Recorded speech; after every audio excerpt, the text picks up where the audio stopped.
Thank you. My name is Daniel Alarik. I'm the founder and owner of Grunt Style, or CEO, or whatever they say it now. But we have about 400 employees year to date. We have one of the largest screen printing operations in the entire country, located in Chicagoland. Half of our employees are vets, which is really exciting. And we're opening up a new factory down in San Antonio, Texas. And recently we were valued at over $160 million. And the reason why any of that matters, because that really doesn't, but the reason why that does matter is because just 7 years ago, I sat in one of those chairs. I have no formal college education. I have no reason being in business. I mean, literally at one point when I was starting up, I Googled what is business. Not a joke. I have no idea what I was doing. It was bad. I mean, the first 3 years of me starting the company was throw a bunch of shirts in the car and just drive around the country, go to flea markets, go to fairs, go to military bases, just selling shirts. Unbeknownst to most of those guys there, I was actually sleeping on those shirts the night before, but they didn't know that. And I used my military ID to get the free shower at the gym, the next day, so it was good. But did that for 3 years, and it sucked. It was miserable. I started with $1,200. Does that say that here? I think so, right? Yeah, $1,200. That's all I had. And we were able to take that to what we are today. So I was thinking, if I was still sitting in that chair, right, what would I tell myself? What would I take all this information and this knowledge that I've gained over the last few years, and I was able to say something, what would it be? Well, simply, it would be, you can't do it. I am great with this. You can't do it. All right, so that would be the one piece of advice I'd give to myself, that you can't do it, okay? Sorry, Dan Alarik, you can't do it. All right, so quick survey. How many people here are prior service? All right, cool. Army? That was a weak hua. Yeah. Air Force? All right. Swamped on Army. Okay. Navy? And Marine Corps? Okay, so there's apparently at least 3 Marines here because they're the loudest so far. All right, so if okay, who's a sharpshooter back in the day? Who was good at shooting? Right back there. Now PT stud, back in the day, not now. I mean back in the day. There you go. All right. So sharpshooter and PT stud, right? You got it. All well-rounded. What's your name? Maxine, okay. So Maxine, we go back in the day, stud, right? PT stud, shoots everything, right? She's worth 10 men next to her. She's an entire squad, infantry squad by herself. She's that awesome. It's true, right? And let's say tomorrow, North Korea declares war on the United States. So I'm like, well, I'm going to take this hero over here who's the best of the best and send her straight to battle. I'm going to throw her on a plane and then kick her right out the door as soon as we get over the North Korea, right? And what do you think is going to happen? You're going to be dead. You're going to lose, right? Because you're all by yourself, right? The point is, even in the military, you can't do it by yourself, right? It's the team that wins. Yes, there are people who do heroic things, right? But it's the team. It's the team that wins battles. No one person wins a single battle, and certainly no one person wins a war. It's the team. So what we're going to do is talk about how you can't do it, but we can. How to build that unstoppable team, that unstoppable force with discipline that can just be like a machine and cadence after cadence, time after time, and just start chomping on everything in front of them. How to build that. That's what we're going to talk about. We're going to go over it with 4 different steps of how to evolve your business from just you to where it should be to be an unstoppable team. Okay? And we're going to encounter different problems along the way. So, let's jump into it. Right now, you are a team of 1. Who's a team of 1 right now? Okay? What's your team of 1? I am military and money. Military and money. All right? I like both those things. How do I get them? All right, who else is a team of 1? All right, okay, we got a few out there. Now, let me ask you, do you ever wake up one day driving down the street and you see all these people with like signs on their buildings and they got their own trucks, they got people walking in, they got uniforms and everything, and you're like, what the hell is this guy doing that I'm not? Like, what did you figure out that I didn't figure out, right? Does everyone feel like that before when you're starting off? Yeah, right? All the time. You're like, what are you doing? All right? Now, how many of you guys that are still a team of one or a very small team are still building your product, still working on perfecting it? Okay? Keep your hand up. Okay? Now, everyone put your hand down. Now, the entire room, tell me how many of you can build a better hamburger than McDonald's? Okay, you got your hand down. I'm never eating at your house because that's really sad. They do not make a good hamburger. All right? Unless you do. Can you make a better hamburger than McDonald's? I think you can too. Okay. That's a horrible product, all right? It's delicious at 2 in the morning when you had a few drinks, but it's not a good product, right? Yet, how come they did $25.5 billion last year and you didn't? Because your product is better? No. Their business is better. They sell more than you do, right? So what are you doing? So step one or number one is go out there and sell. That's the only thing that matters. Your product doesn't have to be perfect to start selling. It needs to be good enough to then go out and prove that a stranger is willing to reach in their pocket, pull out their wallet, and give you money for it. If they don't, your product sucks or your idea sucks. But that's okay because you don't have any money anyway. You didn't lose anything, right? So that's okay. So step number one is sales. That's the only thing that matters. 80% of your time should be spent on some form of sales. Nothing else matters as much. Because when you're starting off, you need to prove that you have a viable business. And you can't do that without sales. I don't care if someone gave you money or a seed round or venture capital. There's nothing wrong with that, but that doesn't prove that you have a viable concept yet. That raising money is another form of sales. That's good. But now you actually need to go out there and sell your product. Prove that you have a viable concept. This is very hard to do. Tell me people who anyone who's grossing more than $1 million, tell me that was not the hardest thing you've ever done in your life. It's hard. It's really difficult to do. And if you're just getting into it or you've been in the thick of it for a while, you know it's frustrating. Do you know why it's frustrating? Because you don't know what you're doing. That's okay. I told you I literally Googled what is business because I did not know what I was doing. That's okay. There's nothing wrong with that. That's why you're here today. We have some excellent speakers here today. They're going to help you through that process. But when you're starting off, your only focus is sales. Sell, sell. Keep selling. You can fine-tune your product later. Make it good enough. Make sure you don't get sued. But just sell, sell, sell until you can prove that you can make enough money, pay yourself, and have profit left over to keep growing your business. That is what's called viability. You now actually have a business that works, not just a really expensive pipe dream. That's the difference. I've met people that have been tinkering with their product for 15 years. You know what the problem is? They're too damn scared to fail. I fail every day. Nothing wrong with that. I fail all the time. That's okay.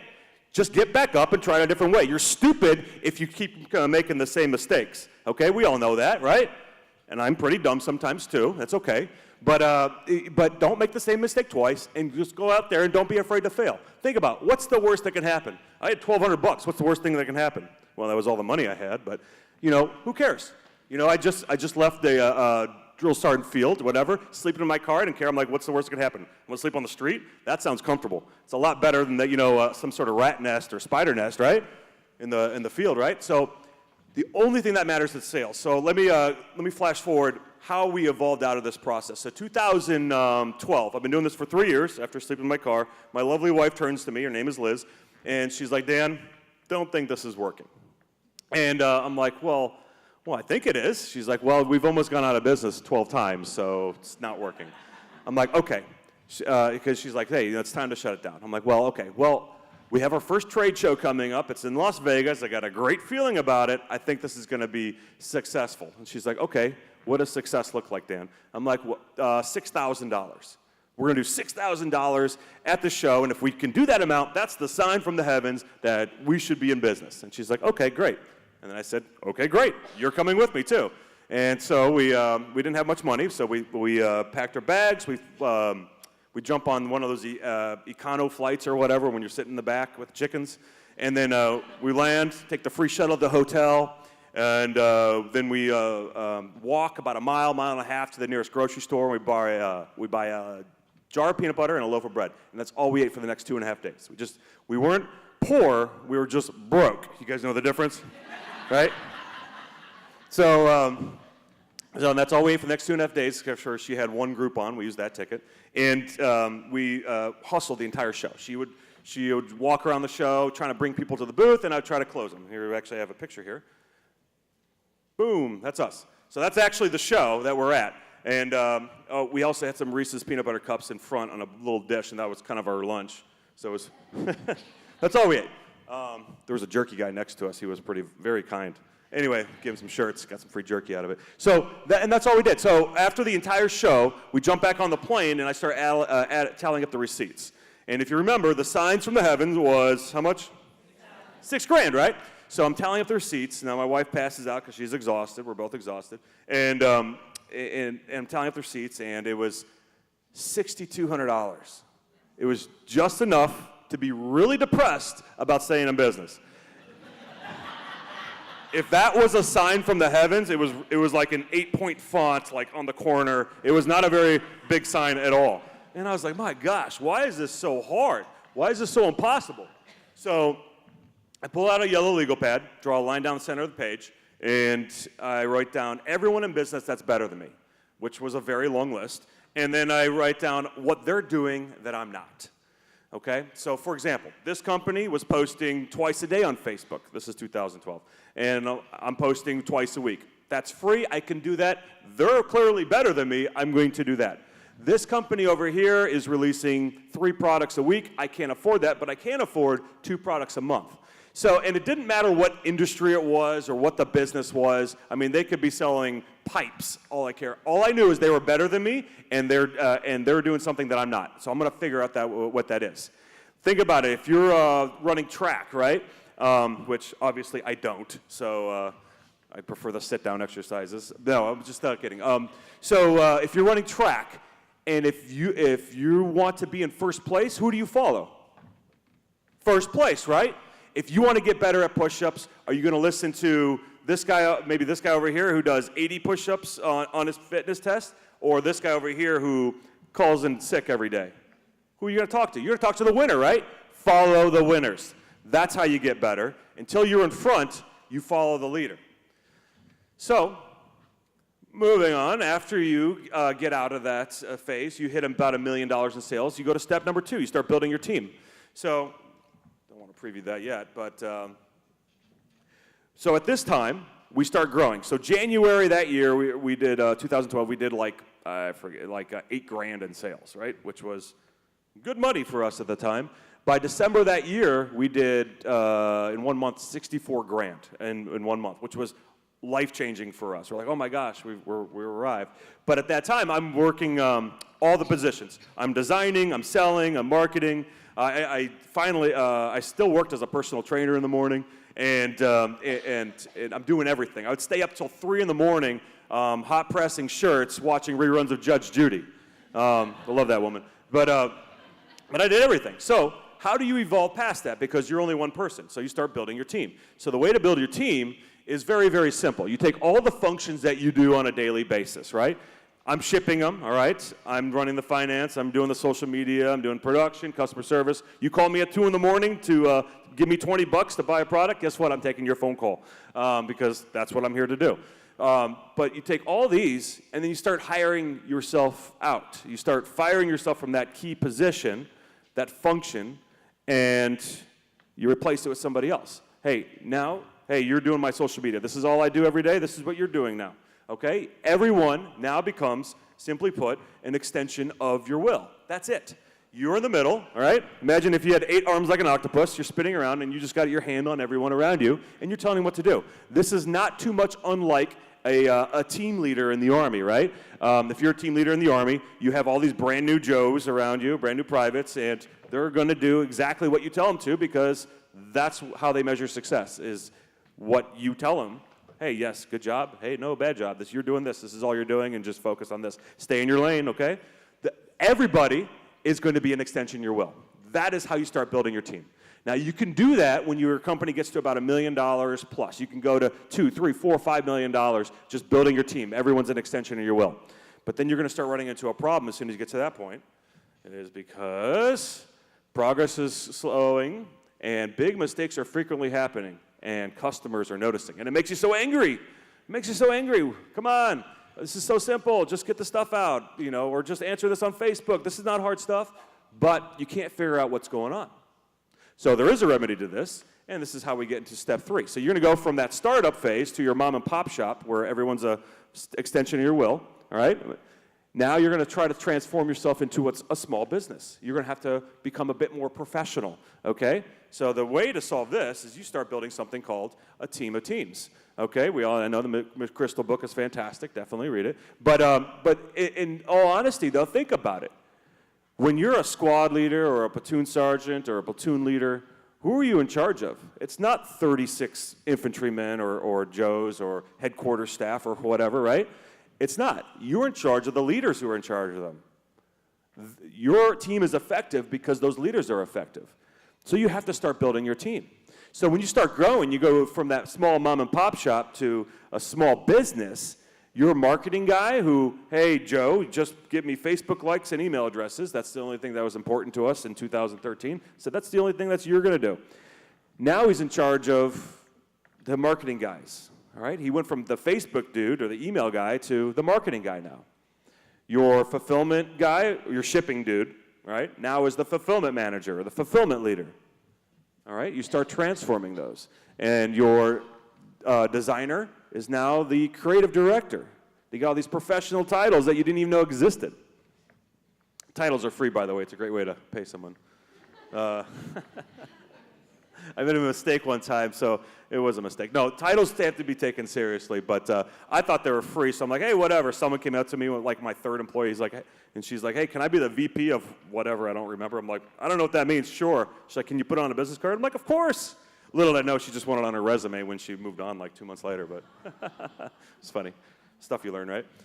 So you start building your team of teams. Now, how do you make these team leaders effective?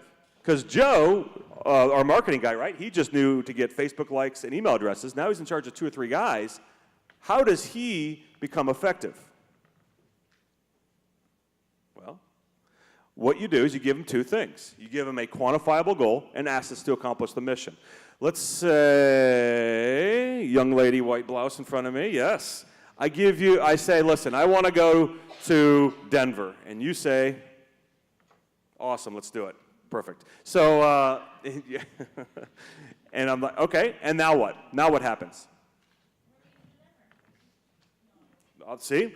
You already are telling me that we're not thinking on the same level, and it's not your fault, it's my fault, because I was the one who gave you those instructions, right? What did I give you? I gave you very unclear directions. Hey, let's go to Denver.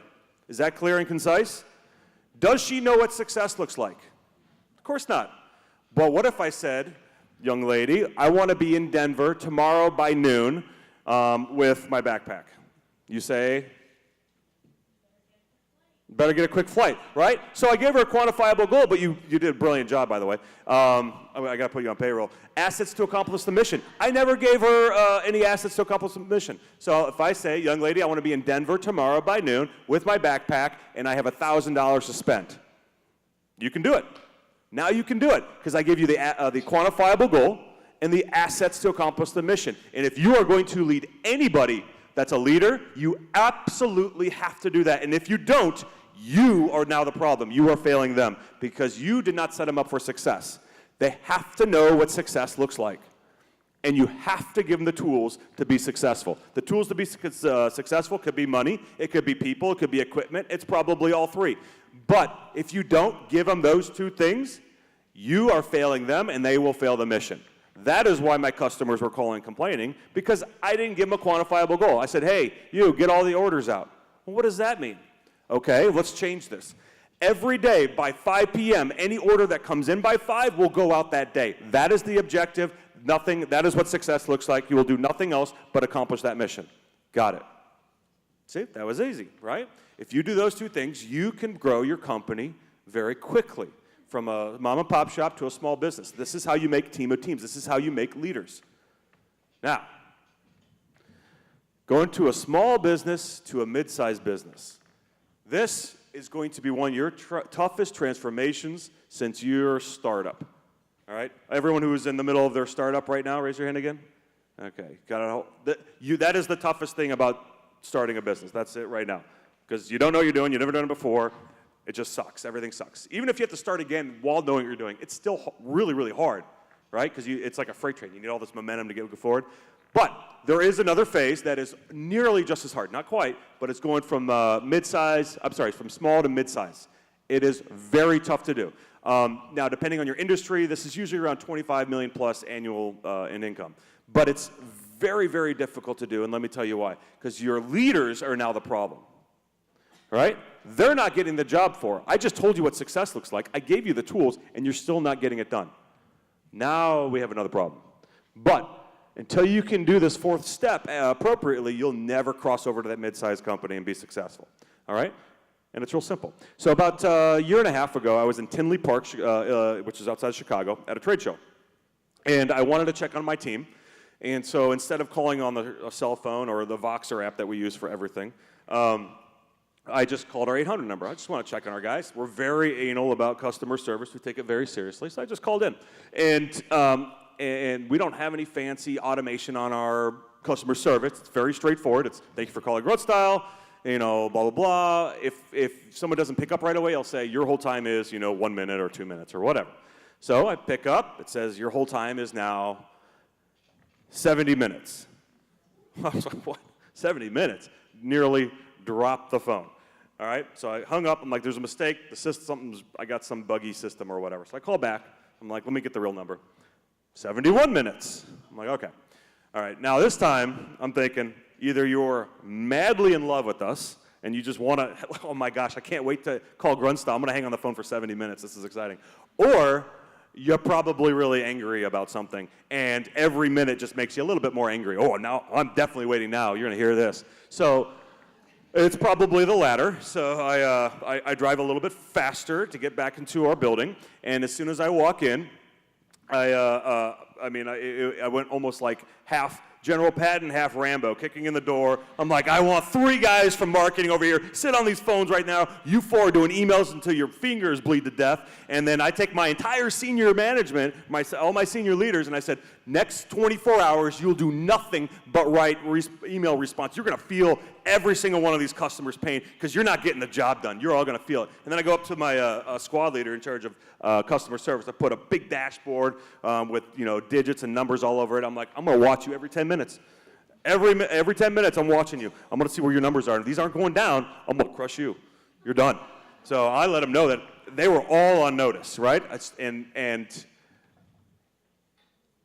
after about 4 or 5 days, we got the numbers back down. It was under 10 minutes for hold time, reasonable. 24 hours for email response, not great. So I'm like, okay, at least it's manageable now, so it's not too bad. And I checked in about 2 weeks later, and I called in. 90 minutes. Everything I did, it got worse. Still have the dashboard over him. I'm like, what's going on? 90 minutes. And the team was doing a horrible job, in some cases, responding to customers. And you know whose fault that was? It was mine. I was the problem. So let me explain my thinking for that. I was trying to figure out why did this get so much worse. I just ran in there and fixed a problem. I showed them what a strong leader is like, right? I fixed all the problems. I commanded everything to success. But why did it fail? As soon as I stepped away. Well, sure I did. I showed them. You can do this. If you need help, you get help, right? I micromanaged them to success, right? Right? That's what I did, right? I micromanaged them to success. And then as soon as I leave, what happens? It falls apart. Who's been micromanaged before? Who's been told, hey, hovering over your shoulder, you're going to do it like X, Y, and Z all the time, every time, right? Stop it. That idea is stupid. You do it my way only, right? Who's ever been told that before, right? Do you feel more effective when that happens to you? No. And that's what I did. It was completely wrong. And I was trying to think. So the whole time I'm thinking, what's going on? What's wrong? Maybe I'll just replace everybody. If anyone says, oh, my team sucks, you're the problem. Nobody's team sucks. You think about it. If you have a room, or I'm sorry, you have a team of 10 people, you think all 10 of them suck? No, of course not. You suck, right? If you say that, anyone who says that, they suck. They're the problem. But anyway, I was the problem. So I'm thinking, what in military terms am I missing in this? You think back, who knows what commander's intent is? All right? It's on, was it paragraph 2 of the operation order, right? So commander's intent is just basically, is a sentence that says, if all else fails, as long as this is accomplished, you will be successful, right? But basically, go figure it out. I mean, here's our plan, but Eisenhower said, planning is essential, but plans are useless. Does that make sense, right? It's true. But I was thinking, I'm like, could it be that simple? I'm like, am I the problem? So if I go to a brand new lieutenant, I said, hey, lieutenant, my intent is there will be no enemy activity on Hilltop 415, all right? And then I have this, 18-page operation order behind it of artillery and movements and whatever, right? Time hacks. But as long as he accomplishes that, he's going to be successful, right? But the commander should stay out of his way. I'm like, it can't be that simple. Maybe I'm just in the way. Because micromanaging to success didn't work. And I know that in the military that didn't work. But it can't be that simple. So I go up to our leadership and I'm like, listen, I have this idea. This is what I think it is. This is what we did in the military, which is basically quantifiable goal, assets to accomplish the mission, and then get out of the way. I'm like, if it's that, I can't believe it's that simple. But if it is, I'm going to put this challenge up as high as I can, so I have absolutely no doubt from the heavens, not a $6,200 no doubt, I mean like $1 million no doubt, that this is the right way to do it. So I go to the leaders and I'm like, listen, I'm going to give you a goal, and then I'm going to get out of your way, and I'm not going to check on you for 30 days. And I'm going to give you a standard that is so high, it would make us, by numbers alone, the best customer service in e-commerce on the planet. And they said, okay, what is it? And I'm like, I want a 30-minute turnaround on every single email that comes in, and I want a 30-second average hold time for anybody, by the time it rings to the time you pick up. That is unheard of on e-commerce. You call your bank, they certainly don't do that, right? So the leadership accepted the challenge, and they said, by the way, if we win, we want a nice night out downtown Chicago with some limo and steaks or whatnot, and we want to dress you up for Beer 30. So Beer 30 is our weekly, every Friday at 4:30. We go into, well, now we have to do it virtually because we have a bunch of buildings. But we all get on and we talk about our successes, and we drink beer to that. Sometime moonshine. But so after 30 days, I get my Roy numbers, and I have them independently verified. And let me tell you, let me see if I can show you how it went. And there you go. That's me. So if I have to explain this to some of you, this is not normally what I wear to Beer 30. This is not normal for me. Those are closed-toe, 6-inch pumps, I think. I don't know. Anyway, so it turns out, staying out of the, I was the problem. I was in their way the entire time. Now that obviously means you need to have good leaders, but that's your job as a leader of leaders to train, lead, and mentor them, correct? Right? So it's that simple. But get out of their way. I mean, if you really want your team to succeed, let them lead. You cannot be micromanaged to success. You don't want to be led like that. Then be the leader that you would want to follow. Hey, this is what I need you to do. Here's everything you need to do it. I'll check on you in 30 days. If you need any help, I'm here to help you at all time. Who wouldn't want that, right? I want to let you succeed and flourish. And by the way, if you do such a great job, make a deal with me. You want to make more money? Great. Okay, fine. Then this is what we'll do. You do X, Y, and Z. I'll check up on you in 30 days or 60 days or in 3 months. Doesn't matter. You do this. Now you're worth this much more to me. You got yourself a deal. I love it when people ask for raises. So but guys, as leaders, it's our jobs to make sure that people have very clear instructions to know exactly what to do. That's their quantifiable goal. Assets to accomplish the mission. You give them the tools to be successful. And the authority to do their job. Stay out of their way. They shouldn't have to come to you every single time, if they need a problem solved. Let them solve their own problems. But if you don't give them that authority, you are now the problem. And your company will never grow to be bigger. Don't be the problem. General Patton said, don't tell people how to do things, tell them what to do, and let them surprise you with the results. Thanks, guys.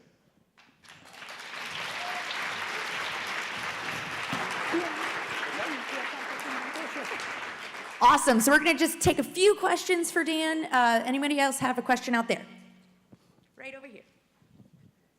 I will give you this microphone.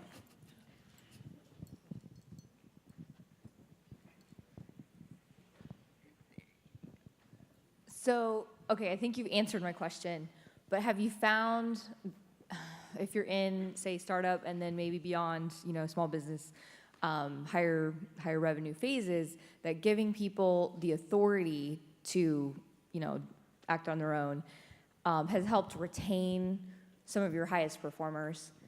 Absolutely. So just because they're a higher performer doesn't mean they're a leader either. Just they can be a great technician and maybe they have no interest in leading. Sales is very common for this. Most salesmen, good salespeople, will make more money than their management, and that's okay. But as far as retaining leaders, yes, most people will quit their leaders before they quit their job. But as soon as they quit their leaders, they're gone. Right? You can have a mediocre job. You can have fun working at Jiffy Lube or McDonald's if you have a great leader. Right? I mean, think about it. We're Grunt Style. We make T-shirts and screen print stuff, right? Is that exciting? No. But the reason why we do it is, and the leaders that we attract make it better. Make it something worthwhile. Wow, I'm really making an impact. We're allowing hundreds of veterans to get new jobs or build their career, their next chapter outside of the military. And by the way, every time we put our product in someone's home, we're making that home a little bit more patriotic. We're making every home in America a patriotic one. That's our mission, and people get that. They get that. They don't quit the job. They don't quit their position. They quit their leaders. So yes. One more question. Over here, do we have a question? Gorgeous legs. That's a good look for you. Is that Mark? It is. Air Force. I love watching. Guilty. I love watching Grunt Style expand. It's truly amazing. I'm wondering what is it that makes you go into these different businesses, and how do you make those decisions? You're talking about like our delicious bourbon called America Bourbon, now available in every spec statewide in Texas. No, I'm just kidding. So yes, we have a bunch of subsidiaries. We have a subscription box of the month called Alpha Outpost. We have a bourbon brand that we launched a couple months ago called America Bourbon, and then we have a fitness app that's launching. The beta is already out, but the full app is launching in a month or so. So if you think about it, every single one of those supports our main brand. Now, and our main brand isn't clothing. That's what we do. That's not who we are. Who we are is patriots. We support and defend the Constitution outside of the uniform. That's what we do. We're not political, but what we do is we want people to celebrate the freedoms that we have as Americans, and we want to share that with everybody.